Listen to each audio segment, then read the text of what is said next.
السلام علیکم، میں ہوں محمد شاہزیب اور ہمارے یوٹیوب چینل ہدایت کے ساتھ میں آج آپ کے ساتھ ایک اور ویڈیو لے کر حاضر ہوا ہوں۔ ہمارے چینل کو زیادہ سے زیادہ لائک کریں، سبسکرائب کریں۔ جزاک اللہ۔ آج کا ٹاپک جو ہے وہ شروع کرتے ہیں۔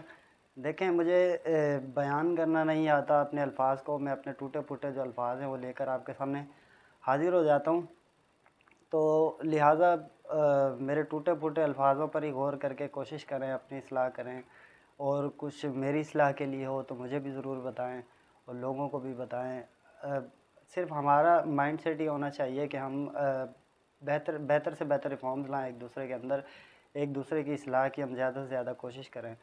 آج کا جو میں ٹاپک لایا ہوں وہ سمجھ لیں کہ میں بڑے درد دل کے ساتھ لایا ہوں، اور وہ ہے قربانی کے اوپر۔ دیکھیں، سب سے پہلے تو میں یہ کہنا چاہوں گا قربانی کے اوپر کہ جو قربانی ہے وہ صاحب استطاعت کے اوپر فرض ہے۔ صاحب استطاعت جو طاقت رکھتا ہو، اس چیز کی وسعت رکھتا ہو، ان کے اوپر فرض ہے۔ لیکن اور جو لوگ اس کے اوپر ہے کہ جو لوگ طاقت کے وسعت کے باوجود قربانی نہ کریں تو اس کے بارے میں سزا کا کیا حکم ہے؟ اس کے بارے میں سزا کا حکم یہ ہے کہ حضور پاک صلی اللہ علیہ وسلم نے فرمایا کہ جو قربانی طاقت وسعت جو صاحب استطاعت ہے جو قربانی نہیں کرتے وہ ہماری عیدگاہ میں بھی نہ آئیں، اور اس کے مفہوم کو سمجھیں، خود بھی سمجھیں، اپنے بچوں کو بھی سمجھائیں کہ کچھ اس طرح کے بھی ہوتے ہیں جو ان کے بچے جو ان کا جانور ہوتا ہے، خواہ کوئی بھی ہو، تو وہ اسے ایک کھلونا سمجھ کے بس اس سے کھیل رہے ہوتے ہیں۔ ٹھیک ہے ایک حد تک، لیکن اپنے بچوں کو سمجھائیں کہ قربانی ہم کیوں کر رہے ہیں، کس وجہ سے کر رہے ہیں۔ اور میں آپ کو یہ کہنا چاہوں گا کہ کبھی بھی اگر آپ نے، ایک تو آج کل کا دور ایسا آ گیا بڑا کمپٹیشن کا، نہیں جی فلاں اتنے کا جانور لایا تو میں نے اتنے کا لانا ہے، فلاں اتنے کا لایا تو میں نے اس سے تو کم سے کم اچھا جانور لانا ہے۔ دیکھیں، کمپٹیشن نہ کریں، اللہ کی راہ میں جتنا بھی خرچ کر سکتے ہیں دل کھول کے کریں، لیکن کسی کے ساتھ خود کو، اپنی ذات کو، اپنے جانور کو، اپنے مال و دولت کو کسی کے ساتھ بھی آپ کمپیئر نہ کریں۔ یہ آپ کی جو ہے پھر آپ کی نیکی کو بھی جو ہے وہ لے ڈوبتی ہے۔ اور دوسرا میں اس کے بارے میں یہ کہنا چاہوں گا کہ کچھ لوگ جو علماء سے اور بہت سے لوگوں سے سوال کرتے ہیں کہ جی کیا قربانی کا سارا گوشت رکھنا جائز ہے، کیا ہم قربانی کا سارا گوشت رکھ سکتے ہیں؟ تو اس کے بارے میں یہ ہے کہ یار میں یہ کہنا چاہوں گا آپ کو کہ دیکھیں، قربانی صاحب استطاعت پر فرض ہے، تو اگر آپ اس بات کو سمجھیں، صاحب استطاعت جو اس چیز کی قربانی کرنے کی طاقت وسعت رکھتا ہے اسی کے اوپر ہی فرض ہے۔ اور جو اس کی طاقت رکھتا ہے تو آپ بظاہر یہی ہے، آپ یہ دیکھ لیں کہ وہ جو صاحب استطاعت ہے وہ ضرور اپنے گھر میں سارا سال مختصر سے بھلے سے وقفے کے بعد اس کے گھر پہ گوشت پکتا ہے اور وہ کھاتے ضرور ہیں۔ آپ رکھ سکتے ہیں، جائز ہے، لیکن بانٹنا بھی تو جائز ہے۔ جو آپ کے پاس آ رہی ہے آپ اس پہ توجہ دے رہے ہیں، جو آپ سے جا رہی ہے آپ اس سے بچ رہے ہیں۔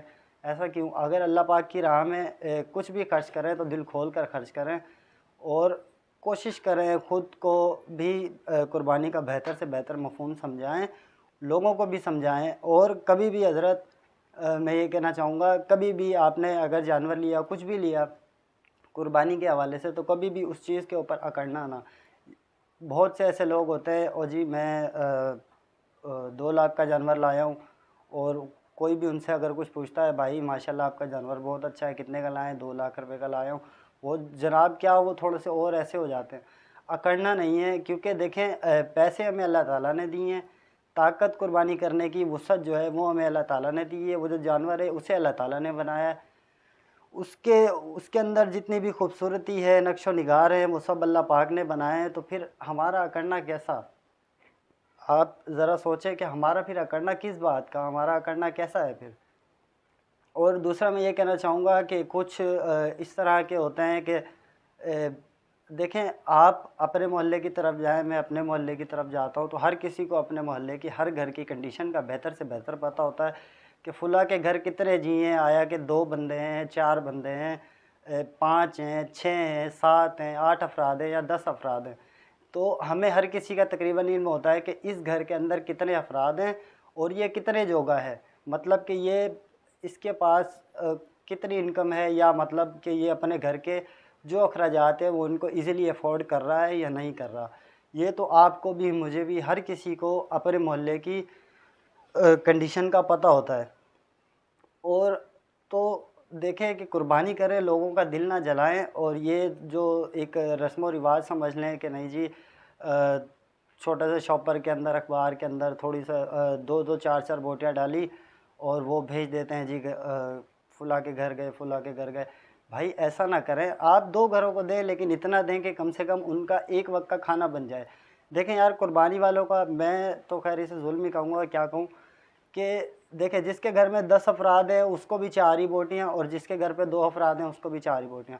چلیں جس کے گھر پہ 2 افراد ہیں اس کی تو بات سمجھ میں آ گئی کہ وہ کھا لیں گے، لیکن جس کے گھر پہ 10 افراد ہیں تو آپ مجھے اس بات کا جواب دیں، وہ ان 4 بوٹیوں کو آگے رکھ کے کیا کرے گا؟ ان کو دیکھے گا میں کھاؤں، میرے بچے کھائیں، میری بیوی کھائے، میں کس کس کو یہ کھلاؤں؟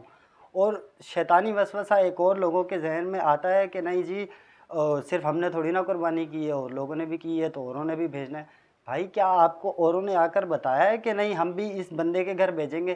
دیکھیں یہ میرا پرسنل ایکسپیرینس ہے جو پچھلے سال کی قربانی کا ہے۔ اس میں یہ تھا کہ ہم نے کسی ایک گھر پہ قربانی کا گوشت دیا، اور ہمیں بعد میں علم ہوا کہ اس گھر میں ہمارے علاوہ کسی اور نے نہیں دیا تھا گوشت۔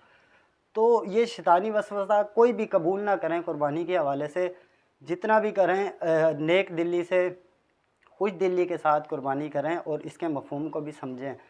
اور اس پر بھی اللہ تعالیٰ نے کیا کہا ہے کہ ہم آپ کا اخلاص دیکھیں گے، اگر اخلاص کم ہے تو 10 گنا، اخلاص زیادہ ہے تو 70 گنا، اور زیادہ ہے تو آپ کو بغیر حساب دیں گے۔ اور کچھ اس طرح کے لوگ ہوتے ہیں کہ جو دوسرے لوگوں کو کیا کر رہے ہوتے ہیں کہ جو جلبیں ہوتی ہیں اور چربی ہوتی ہے اور ہڈیوں والا گوشت ہوتا ہے تو وہ دوسرے لوگوں کے گھر بھیج رہے ہوتے ہیں۔ اگر آپ ان کو وہ بھیجنے سے روکیں نا تو پتہ ہے وہ کہ آپ کو کیا جواب دیں گے؟ وہ یہ کہتے ہوتے ہیں کہ نہیں جی یہ بھی تو گوشت ہی ہے۔ بھائی اگر یہ گوشت ہے، ٹھیک ہے گوشت ہی ہے، تو یہ کیا آپ کو کھانا یہ منع ہے؟